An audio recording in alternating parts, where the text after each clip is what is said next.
As a young man, Lincoln described what he called America's political religion, the commitment to defend the rule of law and the Constitution.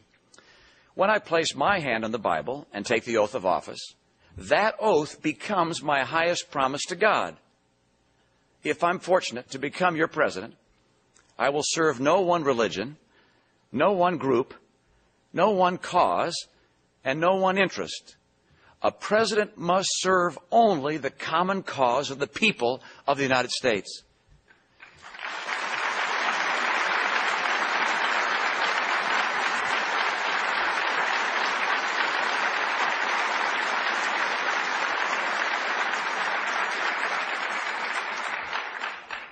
There are some for whom these commitments are not enough.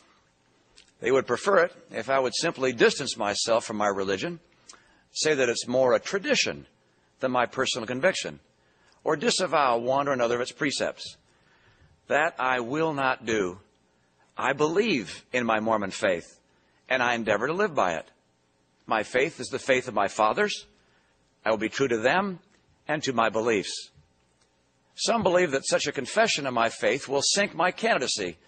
If they're right, so be it. But I think they underestimate the American people. Americans do not respect believers of convenience. Americans tire of those who would jettison their beliefs even to gain the world. There is one fundamental question about which I'm often asked. What do I believe about Jesus Christ? I believe that Jesus Christ is the Son of God and the Savior of mankind. My church's beliefs about Christ may not all be the same as those of other faiths. Each religion has its own unique doctrines and history. These are not bases for criticism, but rather a test of our tolerance. Religious tolerance would be a shallow principle indeed if it were reserved only for faiths with which we agree. There are some who would have a presidential candidate describe and explain his church's distinctive doctrines. To do so would enable the very religious test the founders prohibited in the Constitution.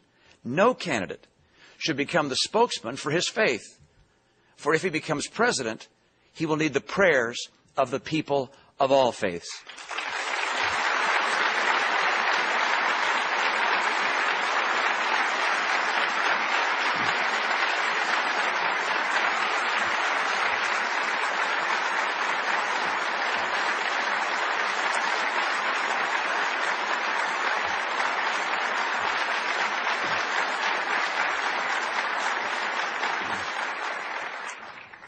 I believe that every faith I've encountered draws its adherents closer to God.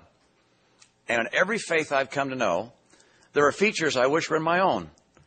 I love the profound ceremony of the Catholic Mass, the approachability of God in the prayers of the evangelicals, the tenderness of spirit among the Pentecostals, the confident independence of the Lutherans, the ancient traditions of the Jews, unchanged through the ages, and the commitment to frequent prayer of the Muslims.